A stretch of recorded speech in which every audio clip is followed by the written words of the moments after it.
Fatih, dosen, dan kami banggakan teman-teman yang sudah menjumpai ini. Kami dari kelompok 5 akan presentasikan yaitu memahami makalah laporan dengan esai. Baik, di sini saya akan serahkan kepada materi. Yang pertama serahkan kepada saudara Ricky. Silakan. Saya membaca teks pesan yang diproduksi rekan-rekan saya, dan di sana terdapat kata-kata yang sepertinya itu agak aneh bagi kita ya, yang dimana tulisan kalian, kata kalian itu KALIJAN. Nah, seperti itu. Jadi jelas sudah salahnya terdapat pada kata-kata atau tulisannya. Baik, dan mungkin itu sedikit kesalahan, dan akan kita jelaskan bagaimana pentingnya menulis. Poin pertama, pentingnya menulis. Pentingnya menulis itu mengawinkan pikiran dan pengalaman, menyampaikan ilmu dan informasi, mengembangkan ide dan pendapat. Pikiran dan pengalaman itu menulis untuk membuat ide, pengalaman dan pemahaman kita agar tetap tersimpan dan bisa dibaca kapanpun. Yang kedua,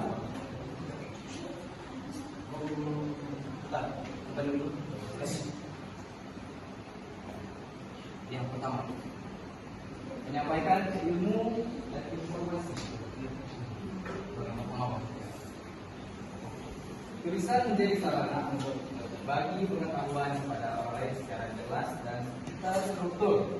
Poin ketiga, di pentingnya menulis ini adalah memahami pendapat. Dengan menulis kita belajar berpikir kritis, mengolah pendapat, dan menuangkan secara logis. Lanjut ke poin kedua, memahami jenis tulisan. Nah, menyesuaikan gaya dan struktur. Setiap jenis tulisan yang terdapat dalam makalah, laporan, atau tulisan memiliki aturan berbeda. Memahami jenisnya membuat tulisan tepat dan sesuai dengan kebutuhannya.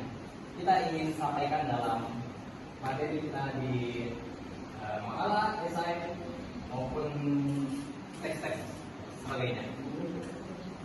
Dan poin kedua itu mencapai tujuan komunikasi spesifik. Ada tujuan untuk menjelaskan, meyakinkan, laporkan atau menganalisis. Mengetahui jenisnya membantu kita untuk mencapai tujuan tersebut. Dan yang terakhir, ini menguasai beragam konteks penulisan. Nah, setiap situasi menuntut jenis tulisan tertentu. Dengan memahaminya, kita bisa menulis sesuai konteks akademik maupun profesional. Baik, poin ketiga, peran dalam komunikasi, memberikan pemahaman dasar. Pemahaman dasar, di sini saya dapat sebutkan bahwa tulisan membuat pesan tersampaikan dengan jelas tanpa perlu penjelasan ulang. Menyusun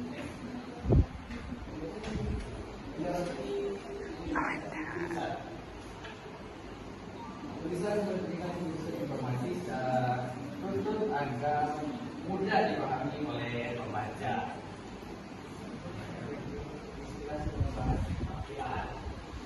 Tulisan yang mencerminkan kemampuan berpikir atau profesionalitas seseorang dalam menjelaskan pemikirannya, ide atau gagasannya dalam teks tersebut. Dan 4, tujuan presentasi ini ya.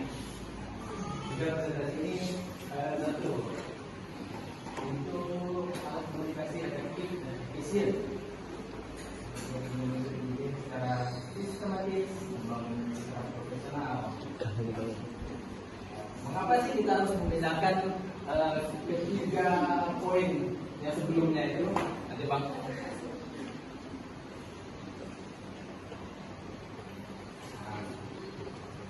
Perbedaan tujuan dan konteks.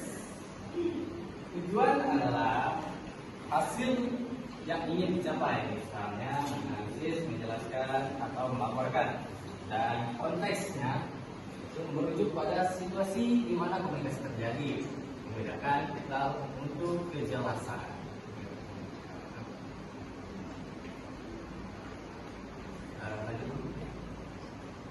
Pengaruh struktur dan gaya, tujuan dan konteks membentuk struktur, nada, serta pilihan kata dalam penyampaian pesan. Gaya penulisan atau komunikasi akan disampaikan. Contohnya itu laporan formal dan korespondensi pribadi. Ketiga, kesalahan umum pengguna. Nah, seperti yang saya katakan tadi, salah satu huruf saja dalam sebuah kata itu bisa beda artinya. Nah, itu ya. Ejaan, kirim atau akronim, menggunakan tata bahasa yang tidak tepat, pemilihan kata yang mengaburkan makna. Nah, kesalahan ini sering tidak disadari, mengurangi kejelasan dan dapat merusak kredibilitas komunikasi. Oke, mungkin itu saja sebagai pendahuluannya. Sebagai lanjutan saya berikan kesempatan pada moderator.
Penulisan ini adalah untuk menguraikan permasalahan dan mengembangkan ide. Makalah dapat menjadi dasar pembahasan lebih lanjut dalam ranah pengetahuan. Yang ketiga, berbagi pengetahuan baru. Makalah merupakan sarana untuk mendistribusikan pengetahuan, ide, dan perspektif baru. Hal ini bertujuan untuk memperkaya pemahaman kolektif dan diskusi. Struktur makalah berkembang. Yang pertama, makalah dulu dan abstrak. Memperkenalkan makalah, mencari tulisan tentang penulis, distribusi dan penjelasan singkat penelitian. Yang kedua, pendahuluan menjelaskan latar belakang masalah, merumuskan pertanyaan, penelitian dan sumber penelitian. Yang ketiga, tinjauan pustaka menganalisis teori, konsep dan penelitian sebelumnya yang relevan dengan topik pembahasan. Keempat, metodologi penelitian, menguraikan pendekatan metode dan prosedur pengumpulan analisis data.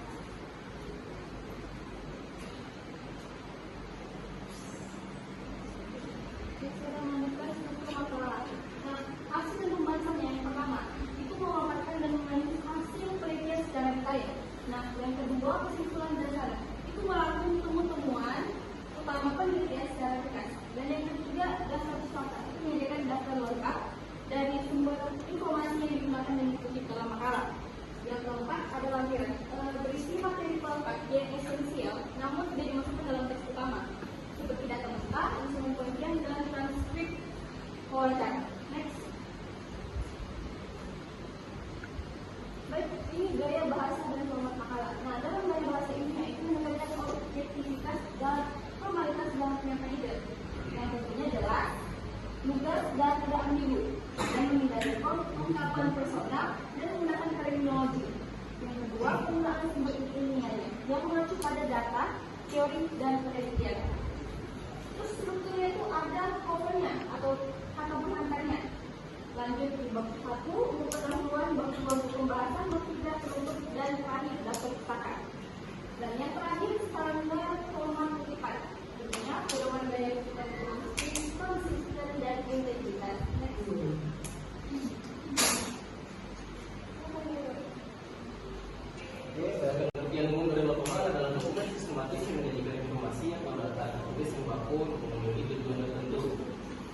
ditemui dalam berbagai aspek kehidupan.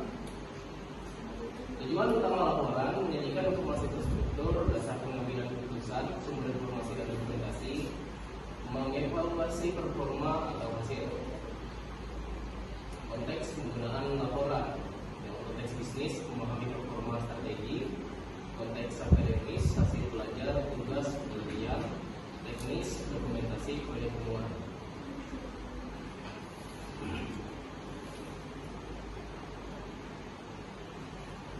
Juga jenis-jenis laporan, salah satunya laporan penelitian yang menyajikan hasil kajian atau eksperimen, digunakan untuk instansi jurnal akademik atau media populer untuk pengambilan keputusan dan penelitian ilmu. Ada laporan keuangan, menyajikan informasi finansial atau suatu entitas pada periode tertentu seperti neraca, laporan, laba rugi, dan arus kas analisis kinerja ekonomi. Lalu laporan teknis menyajikan informasi rinci tentang aspek teknis suatu produk, proses, atau sistem, mencakup data, spesifikasi, dan analisis teknis. Laporan proyek yang memantau, mendokumentasikan, dan melaporkan kemajuan serta hasil suatu proyek, siap untuk pengambilan keputusan strategis dan identifikasi masalah.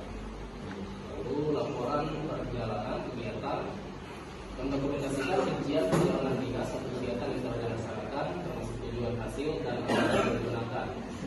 Setiap laporan ini memiliki tujuan dan struktur berbeda. Ini jadi penting untuk memilih format yang sesuai untuk bahas. Selanjutnya ada struktur laporan ini. Pertama ada judul dan informasi penulis, materi yang diberikan laporan dan pembuatnya. Selanjutnya ada data isi, mengatakan halaman dan bagian laporan. Ketiga, ringkasan instruktif, disari dokumen yang jelas dan ringkas untuk pengambilan keputusan. Yang terakhir, pendahuluan, berisi latar belakang dan tujuan laporan.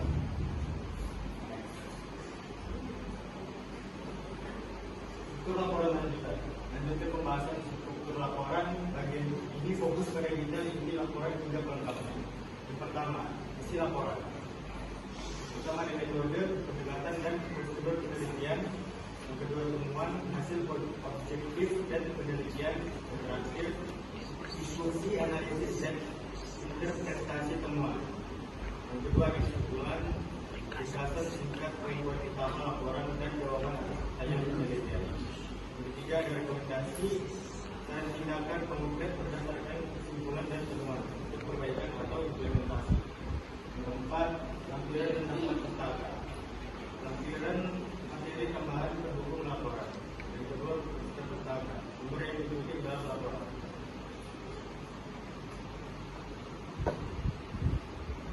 Gaya bahasa dan format laporan. Gaya bahasa. Penyampaian informasi harus faktual, jelas dan tegas. Hindari aktivitas untuk memastikan pemahaman yang tepat. Gunakan deskripsi yang spesifik dan data yang terukur.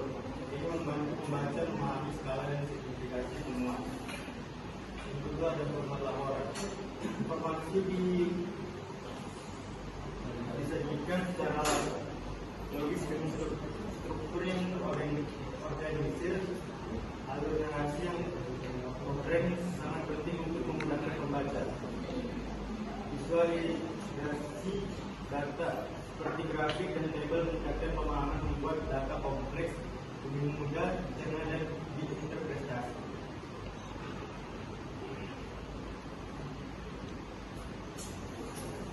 Organisasi logis dan visualisasi data adalah kunci untuk menyampaikan informasi kompleks secara efektif dalam laporan. Bahasa harus disesuaikan agar bisa diterima baik oleh pembaca KPM.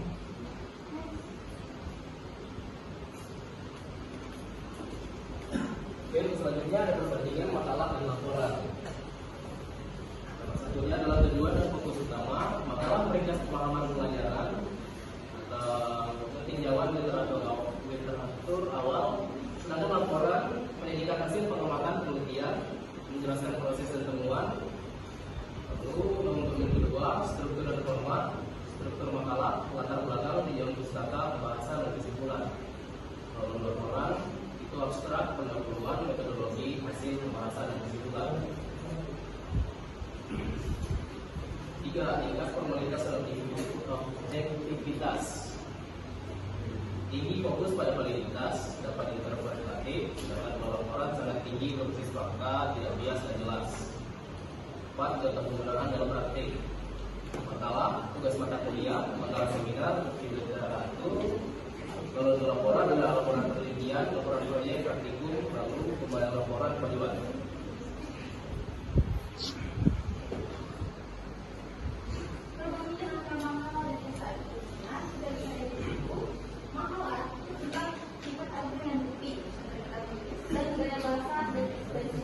Sedangkan di esai sifat argumen dan bukti, sedang menulis dan gaya bahasa dan ekspresi sedikit sama ya. Next. Oke, selanjutnya laporan dan esai. Bisa dilihat di segi laporan itu menekankan pada fakta objektif. Yang kedua, adanya audiens untuk spesifik. Yang ketiga, melibatkan analisis data yang mendalam. Yang keempat, struktur yang kaku, formal, dan terdefinisi. Sedangkan esai itu menekankan opini pribadi. Yang kedua, ditujukan untuk audiens umum atau pembaca yang tertarik. Yang ketiga, menggunakan bukti tertutup. Dan yang terakhir, struktur yang fleksibel, naratif, dan argumentatif.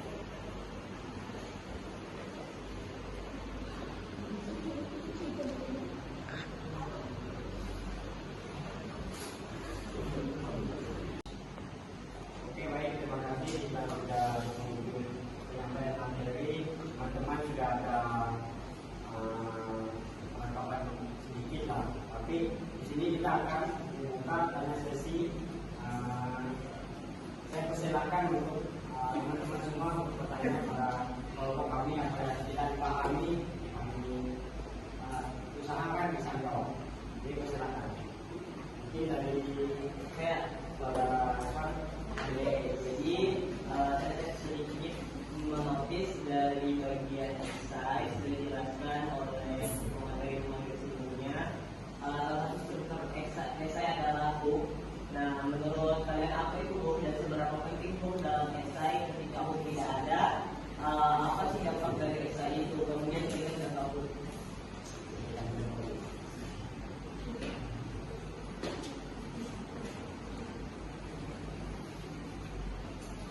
Saya akan menjawabnya dari esai. Itu pembukaan menarik perhatian. Kalau misalnya untuk esai, kalau nggak buka dulu kayak ada permulaan, nggak ada yang kayak menarik audiens untuk membaca, tentunya itu nggak menarik kan? Seperti itu. Nah, lanjut. Kalau semisal kalian itu langsung aja tanpa pembukaan, adanya ajakan yang menarik, tentunya itu agak langsung, terus membosankan. Seperti itu. Itu menurut saya. Contohnya, misal kalian mau buat pantun, mungkin juga terkait ya. Terus nggak ada aba-abanya dulu, langsung to the point. Ini kan aneh kan? Seperti itu. Jadi dari teman atau masih belum paham, terima kasih. Oke, jadi terima kasih untuk saudara Irfan yang bertanya. Mungkin teman-teman ada lagi yang mau tanya dari Grace atau